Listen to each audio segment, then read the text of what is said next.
To keep Bob cleaning at his best, we recommend removing and cleaning his front wheel about once a week. To get started, you'll need a flathead screwdriver and cleaning tool. Flip Bob upside down. Using the screwdriver for leverage, grip the wheel firmly and pull. Once the wheel is removed, use the screwdriver to pry out the wheel assembly. Clean the wheel and all of its components, including the assembly and wheel socket.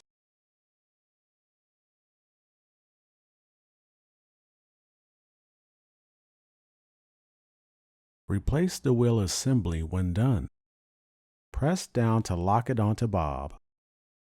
Lastly, replace the wheel. Press down to lock it into place.